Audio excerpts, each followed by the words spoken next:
Esta mañana, Señor, ponemos ante ti a nuestro hermano y predicador José Llanes, que es el hombre, Señor, que has utilizado, Señor, es el varón, para que dé tu palabra, Señor, que sea tu palabra, Señor, saliendo de sus labios, Señor, y haga, Señor, en cada uno de nuestros corazones, Señor, conforme a tu voluntad y propósito, Señor. Utilízalo grandemente como ese instrumento en tus manos, Señor, y glorifícate este día, Señor, en este servicio. Te lo pedimos, amado Rey, en el nombre de Jesús. Amén y amén.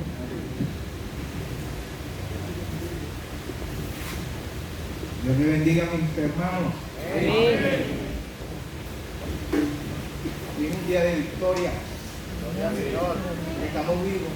Amén.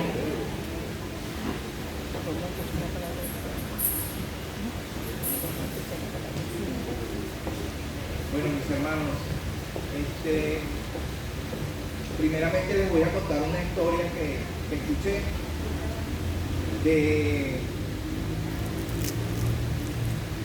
una persona que es fanática al béisbol y tenía una forma particular de ver los juegos, porque él los grababa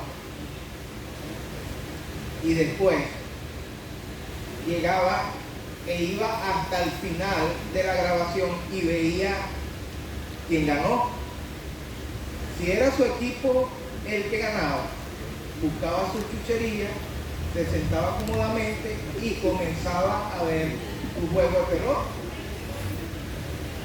Los amigos le decían: "Pero tú estás loco, eso no tiene sentido, mijo, de que tú veas el juego cuando ya sabes el resultado". Y él le respondió: precisamente por eso, porque tengo la seguridad de que mi equipo ganó. No importa todo lo que vaya a pasar en el transcurso del juego, pues yo sé que mi equipo ganó.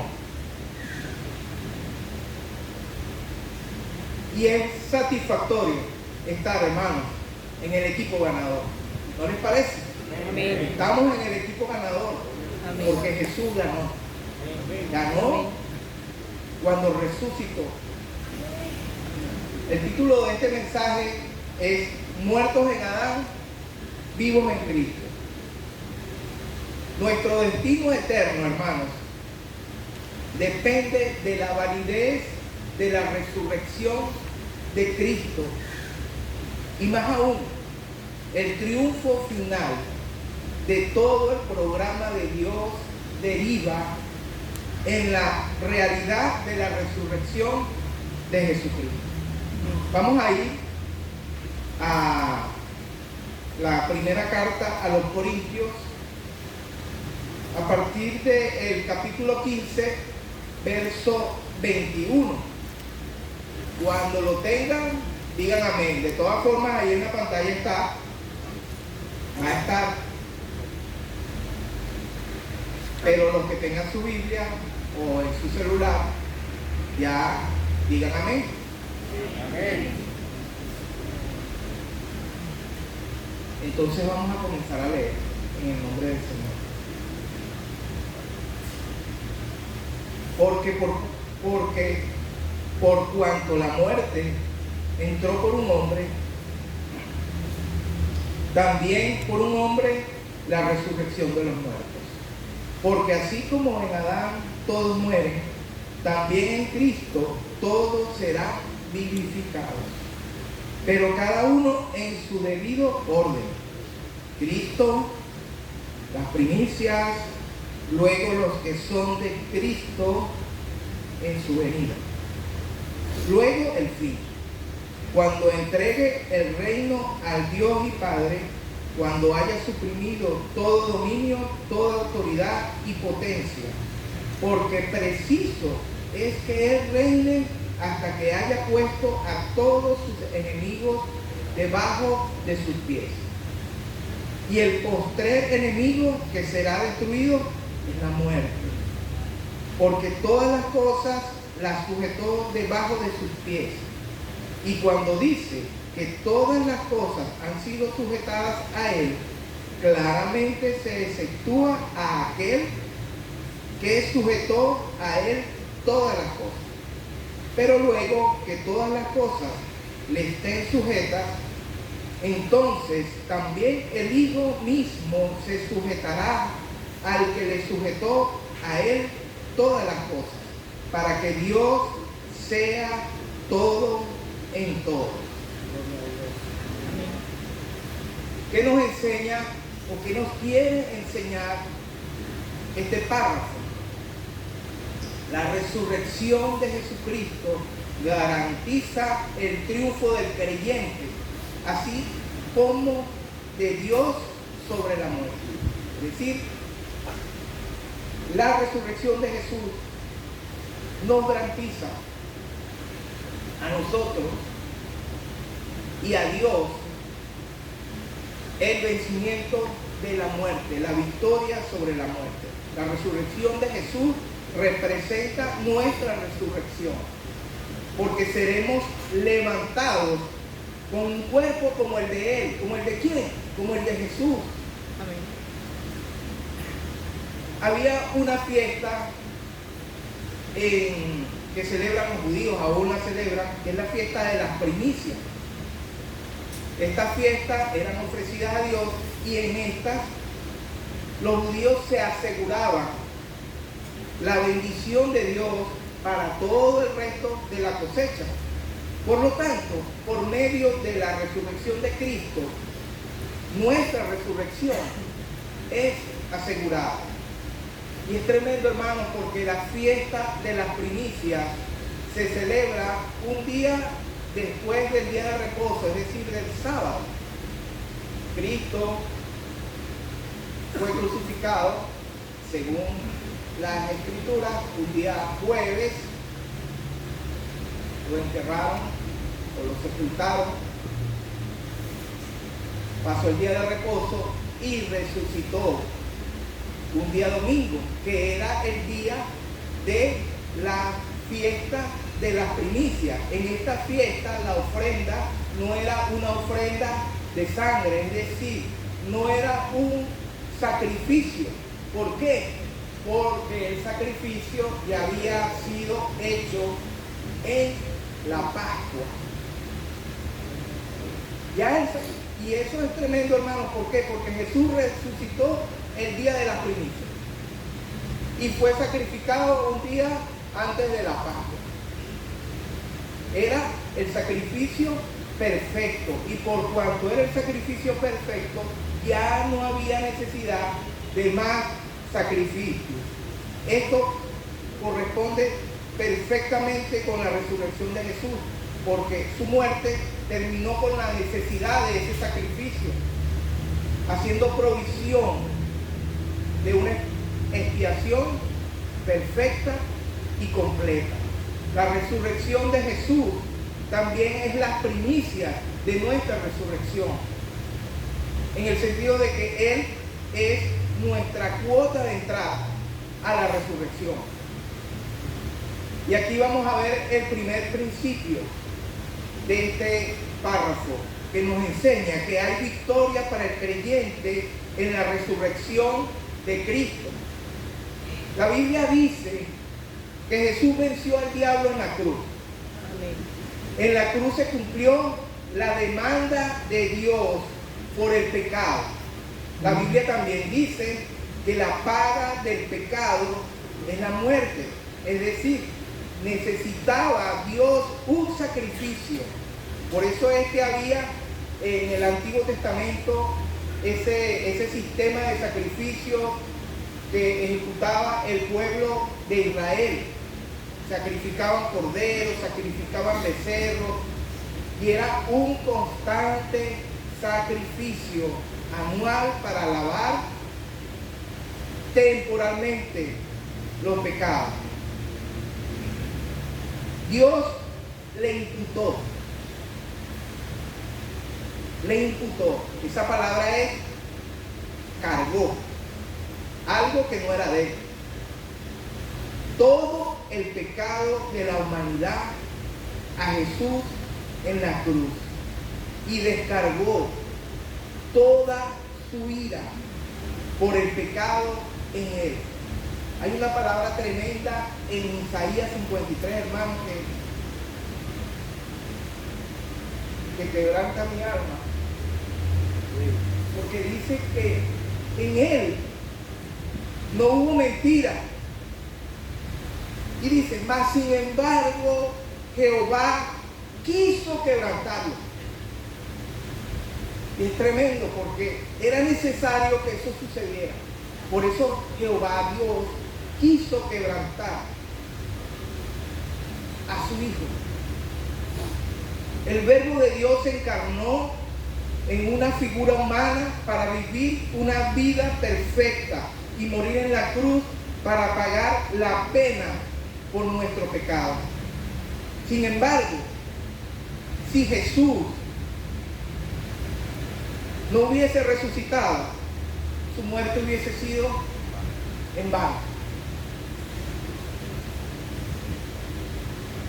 En la tumba de Buda está su cuerpo, está Buda, muerto, ahí el esqueleto, el polvo.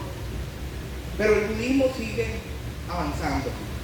En la tumba de Mahoma está Mahoma, ahí, sus huesos, el polvo, lo que sea. Pero sin embargo el Islam sigue avanzando. Pero la tumba de Jesús está vacía. Amén. Allí no está Él. La base del cristianismo es la resurrección de Jesús. Es nuestra esperanza. Así como fue la de sus apóstoles. La resurrección de Jesús y la llegada del Espíritu Santo a sus vidas fue la chispa que encendió sus vidas apagadas y temerosas. Fueron transformados de huir, despavoridos, en el momento que apresaron a Jesús, al punto de que Pedro lo negó, a llegar a ser martirizado antes de negar a su Señor.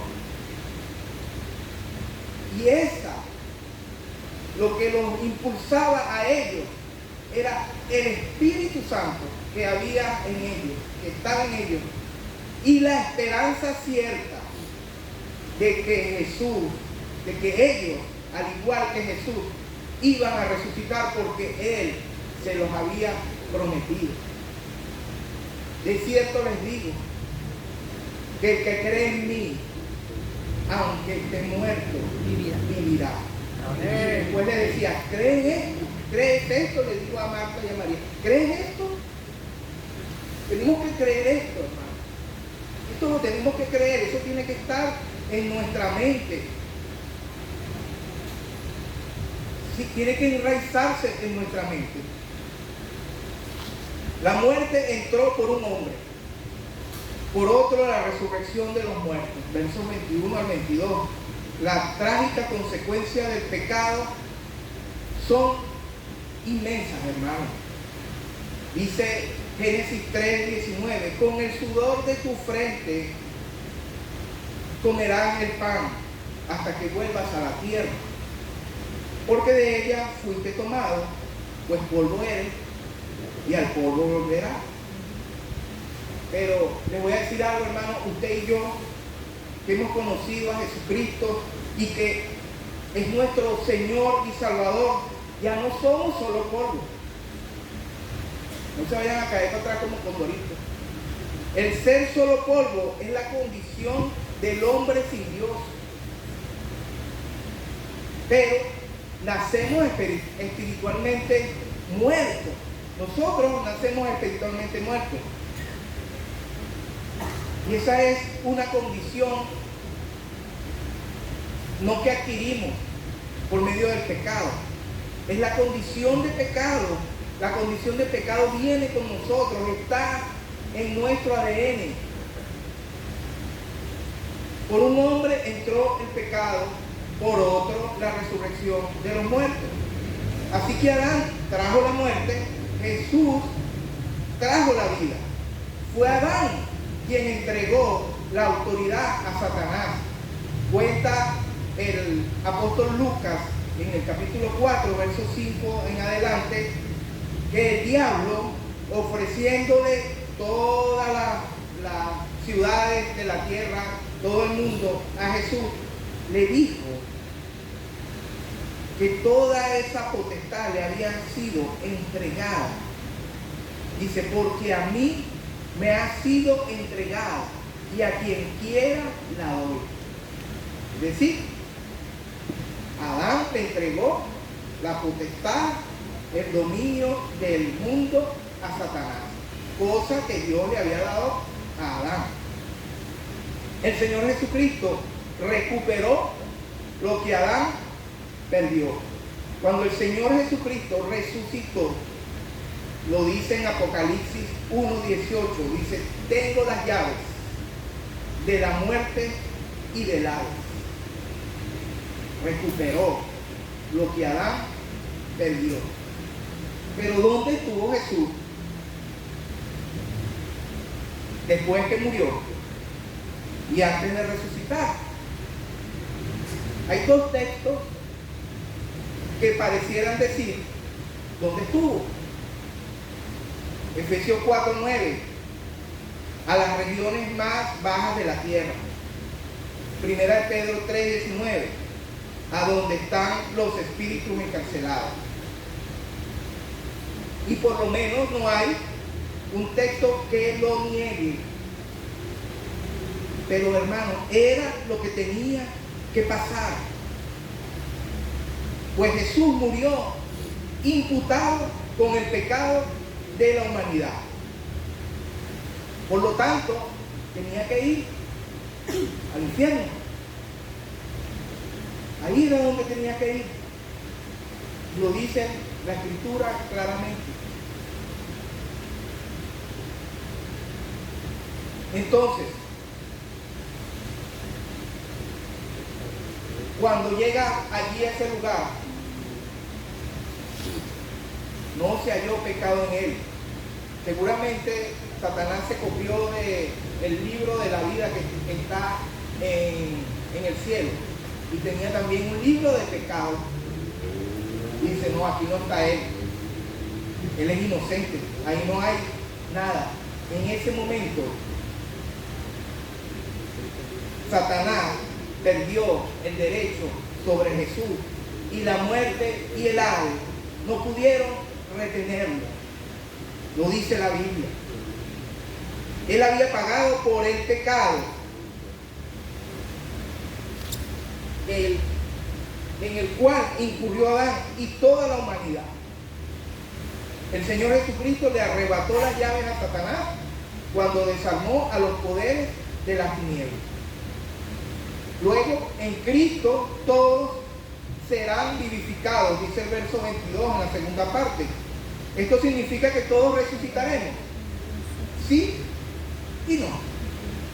Todos serán resucitados en el sentido de que recibirán un cuerpo de resurrección y vivirán para siempre. Escúchese bien, para siempre. Pero no solo los que mueren en Cristo, sino también los que mueren sin Cristo recibirán un cuerpo eterno. Jesús claramente habló de tanto la resurrección de vida como la resurrección de condenación. Busquen y anoten ahí Juan 5:29 para que lo certifiquen. Por tanto, todos son resucitados, pero no todos recibirán la resurrección de vida. Hay unos que van a recibir la resurrección de condenación.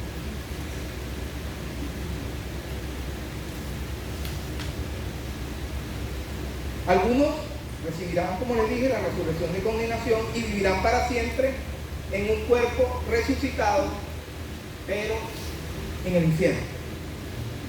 Pablo nos muestra la razón por la que esto es así, haciendo una comparación con el primer hombre, Adán. El pecado de Adán introdujo la muerte en el mundo. Su muerte se convirtió en el modelo para los que lo siguieron. Y como dije anteriormente, nacemos en el pecado de Adán, Y debido a que Adán murió, todos los que siguieron esa cadena genealógica murieron. De manera similar, la resurrección de Cristo se convirtió en el modelo a seguir para todos los que son perdonados de sus pecados por medio de la fe. Debido a que Él resucitó en su forma corporal y física, todos los que están en Cristo también resucitaremos físicamente de la tumba cuando sea el momento adecuado. Pablo nos dice cuándo va a pasar eso, y dice en el verso 23, cada uno en su debido orden, porque sería extraño que nosotros hubiésemos resucitado o que hubiesen resucitado personas antes que Jesús.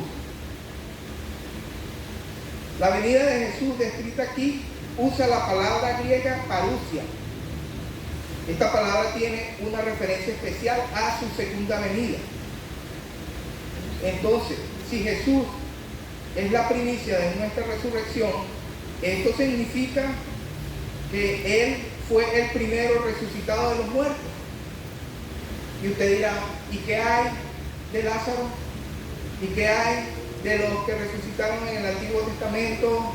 El niño que resucitó a Elías. ¿Y qué hay de Eutico, que resucitó después de que en el libro de los Hechos,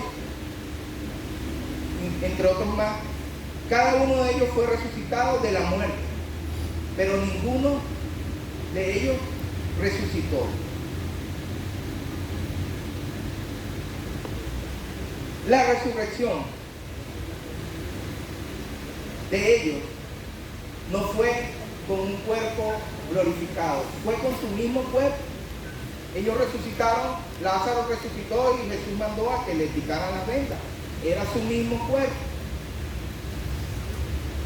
Porque indefectiblemente todos ellos volvieron a morir. Todos se murieron. Lázaro, el rico, el niño que resucitó a Elías, todos volvieron a morir.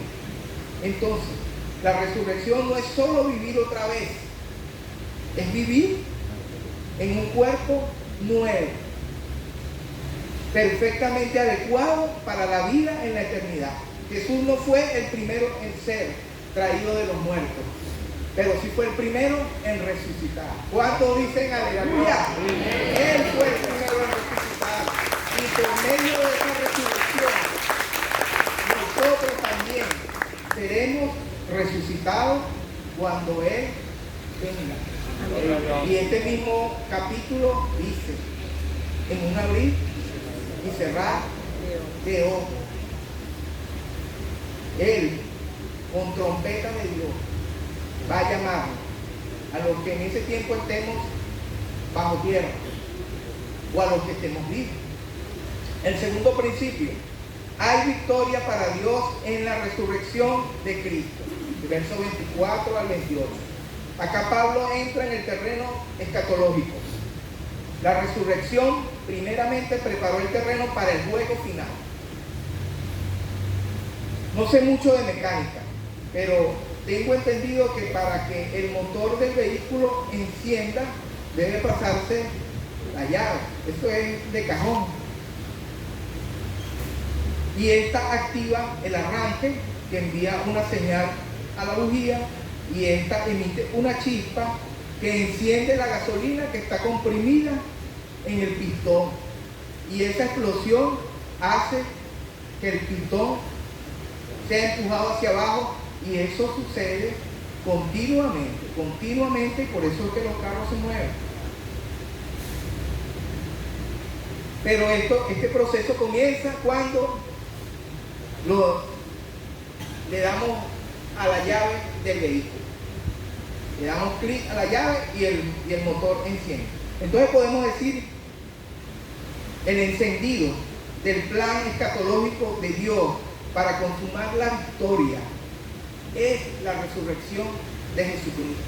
De allí comienza la carrera que nos va a llevar a la victoria final. Fíjate que el reinado de Cristo no comienza después que Él vaya a dominar a todos sus enemigos debajo de sus pies. En este momento, Jesús está reinando. Y usted dirá, ¿por qué? Lo dijo Jesús, Mateo 28. Dice que toda potestad le había sido dada a Él, en el cielo y en la tierra.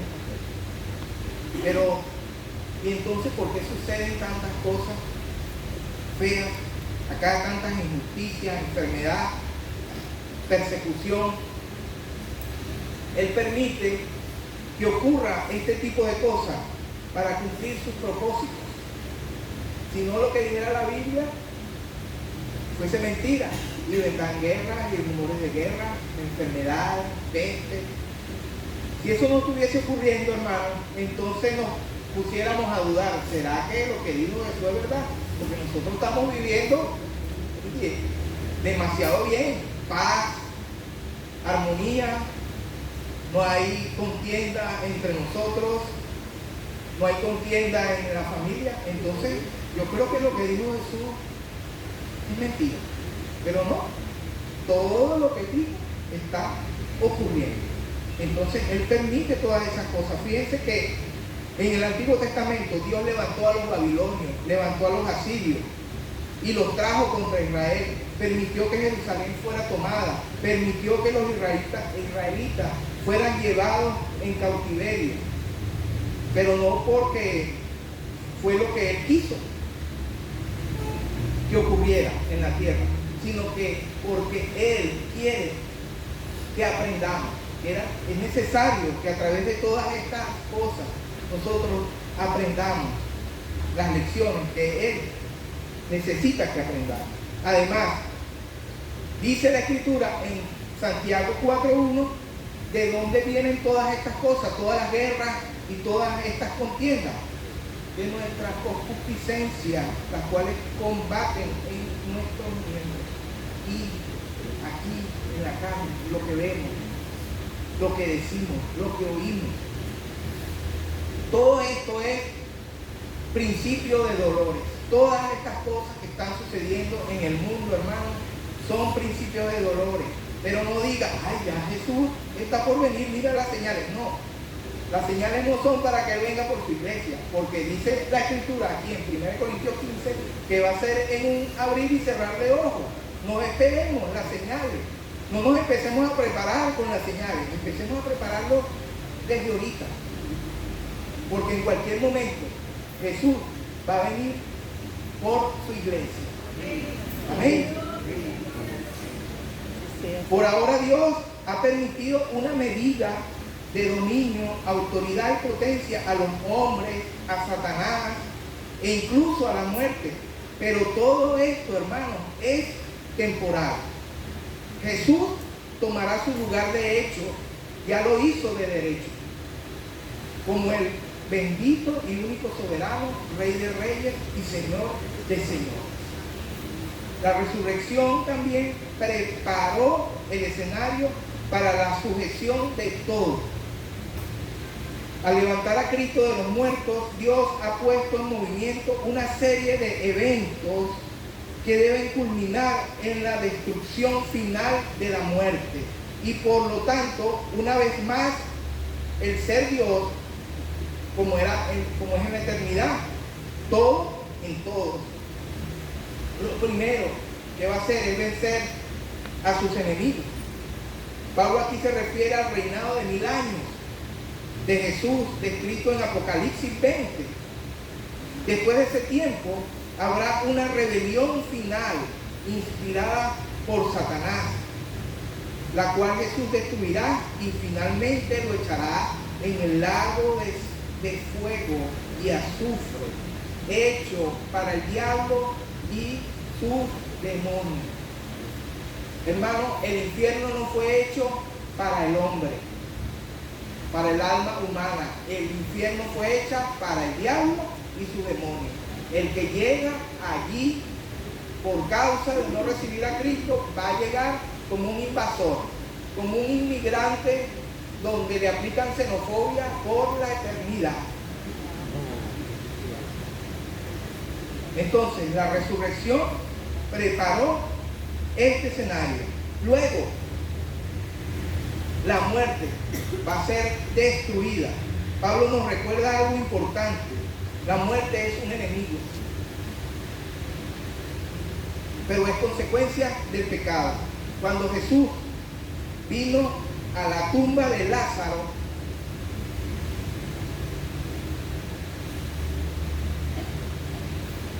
él se conmovió y dice que lloró, pero no lloró, creo yo, no sé. Yo no creo que haya llorado porque Lázaro estaba muerto, que lo iba a resucitar. En lugar de ello, Jesús estaba turbado por la misma muerte que muchos de los que estaban allí y que iban a ver la resurrección de Lázaro no iban a creer e iban a morir y iban a probar de lo que está preparado para el diablo y sus demonios.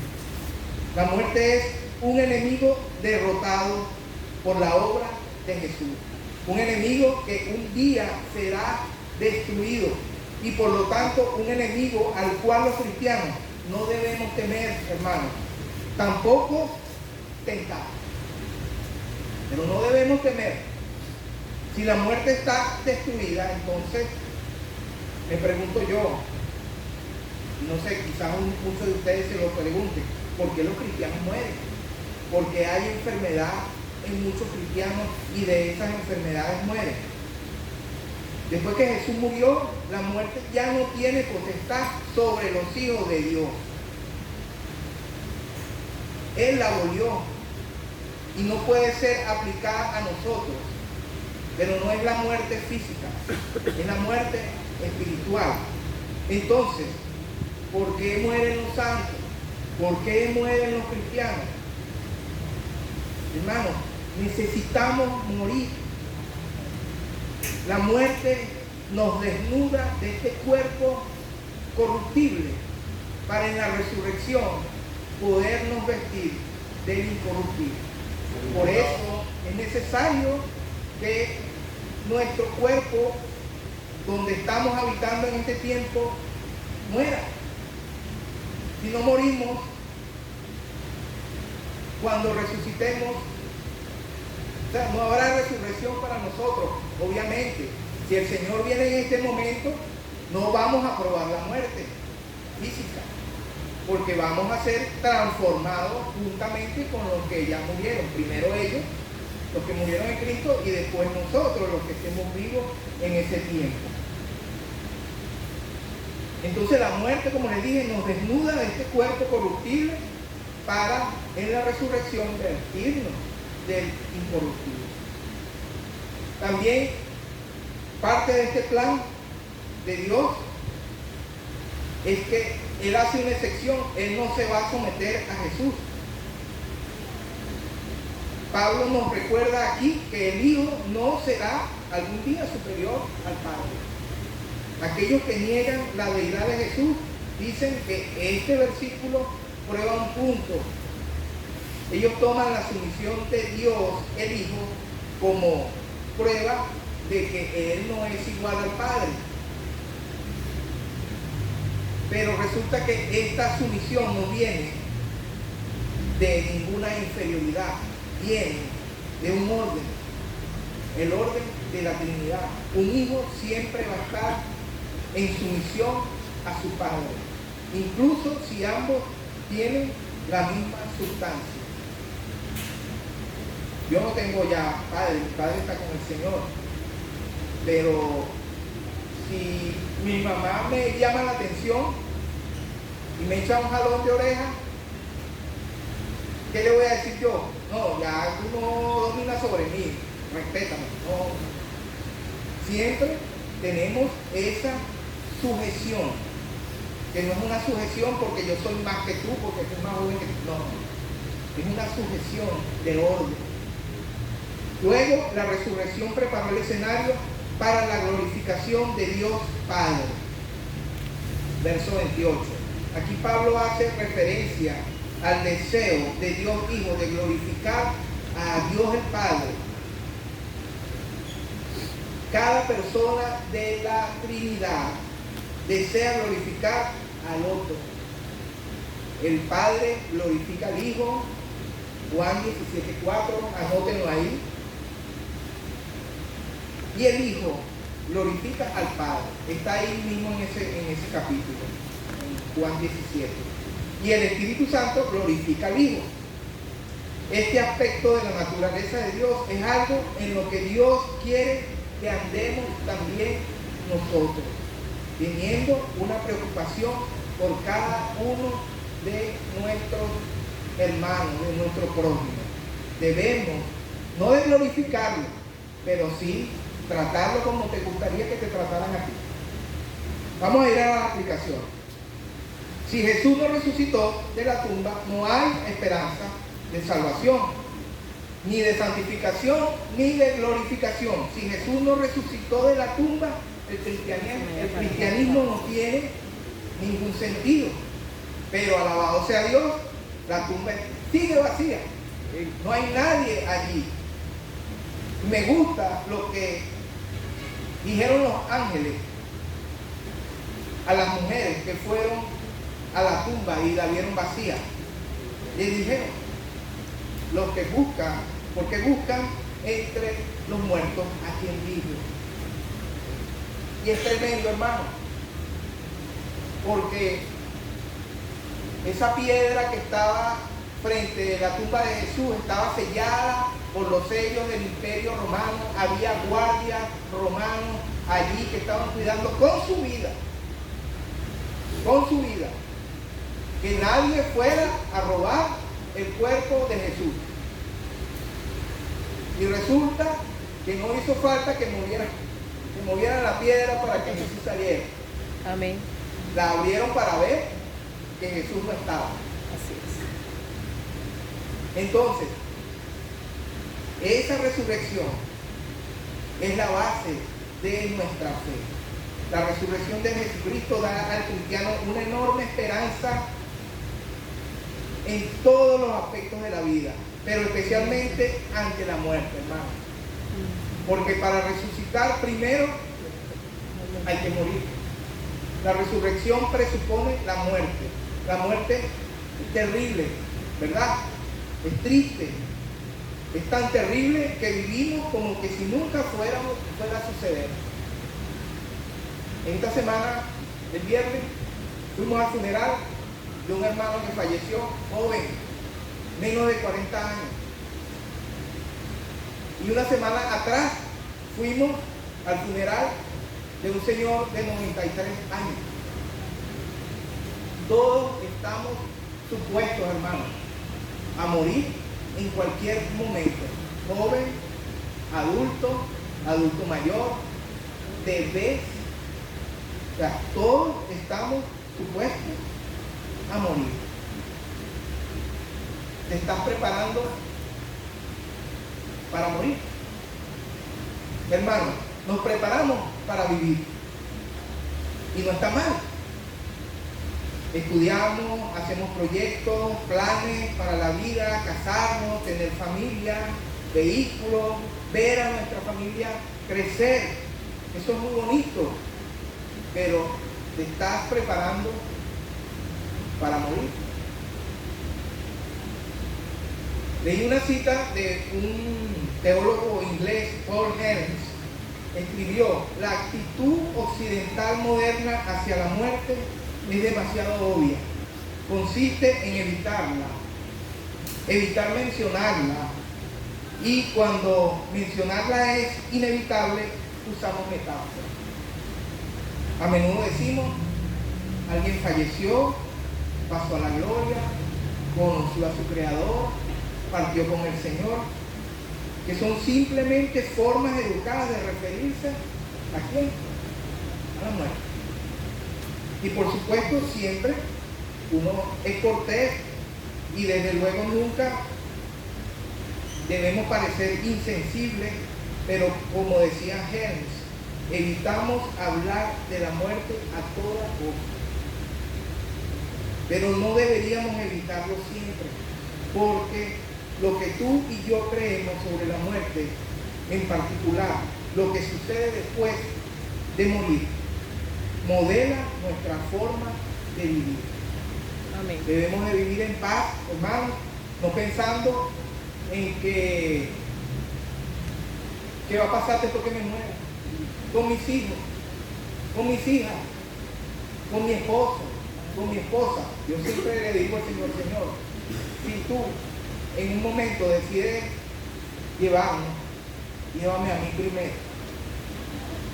Porque yo no voy a soportar, no sé si soporto la partida de mi esposo primero. Yo digo, llévame a mí. La muerte, que es lo que más dolor y tristeza nos causa en esta vida, los cristianos podemos enfrentar o enfrentarlo con esperanza, pero con una esperanza confiada. Y por supuesto, esa esperanza no se encuentra en más nadie que haya hecho algo o que pueda hacer. Más bien, la fuente de la esperanza de resurrección del cristiano se encuentra únicamente en Jesucristo. No hay otra. Porque Jesús resucitó, tenemos la esperanza de que algún día resucitaremos. Así como el apóstol Pablo dijo, ¿dónde está, muerte, tu aguijón? Él dijo, desafió a la muerte. No me importa morir. Pablo murió decapitado. Todos los apóstoles murieron martirizados, a excepción de Juan. Pero a Juan lo metieron en un caldero de aceite hirviendo y no se quemó. Porque todavía Dios dijo, no, todavía tú tienes que estar hasta que yo diga. Entonces, en cualquier momento, hermanos, vamos a partir de este mundo. Lo que sí tenemos que estar en cuenta, hermanos, es que estamos en el equipo ganador. Jesucristo venció a la muerte. Nosotros también la vamos a vencer cuando Él venga en gloria por su iglesia. Amén. No sé si acá hay alguien de los que nos visita o de los que ha estado viniendo, pero que aún no han tomado esa decisión importantísima. La mejor decisión de la vida es rendirse a los pies de Jesús. Cuando yo conocí al Señor hace un poquito más de 20 años, yo decía, Dios mío, perdí todo este tiempo, ¿por qué no te conocí antes? Y la mayoría de las personas con las que uno conversa dicen lo mismo. ¿Por qué? Porque es maravilloso. Es maravilloso tener esa seguridad en Cristo de que el día que mueras, físicamente no morirás eternamente, pues Jesús te va a resucitar en su tiempo. Yo quiero hacer una oración para aquellos que aún no han tomado esa decisión, y si no lo han hecho, se apropien de esa oración de fe y comiencen a vivir después de ella en la seguridad de que si salen de este recinto y mueren, no van a morir por la eternidad, sino que van a ir a la presencia de Jesús.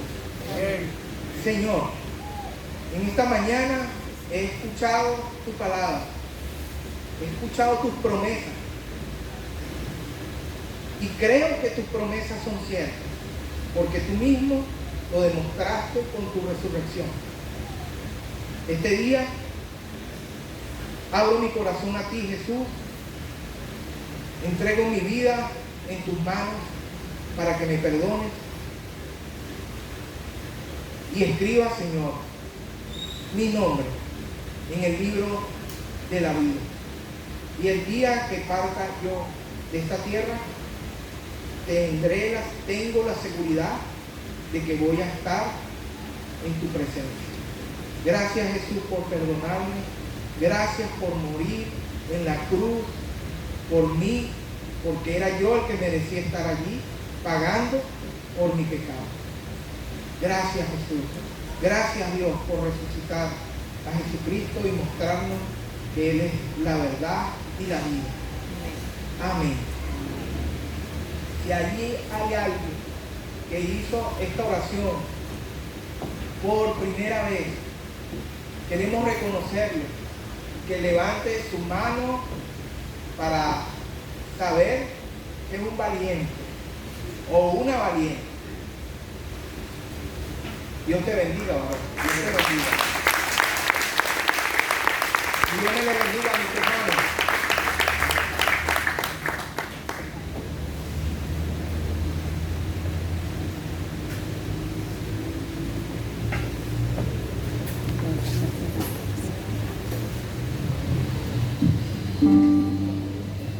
Bueno, mis hermanos, vamos a seguir adorando al que vive y reina en todo momento, porque nuestro Redentor vive.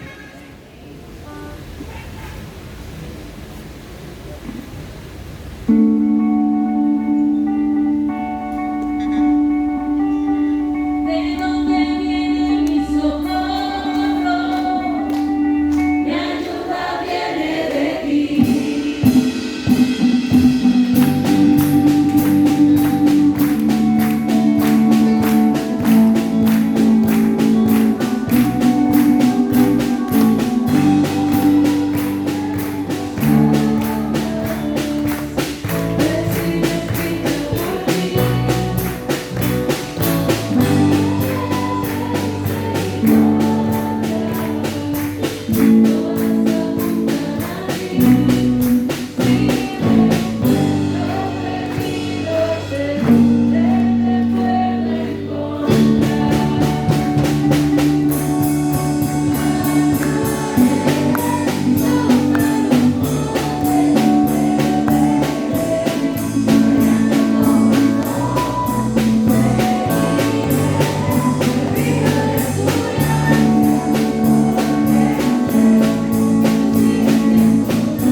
una hermosa semana siempre de la mano del Señor.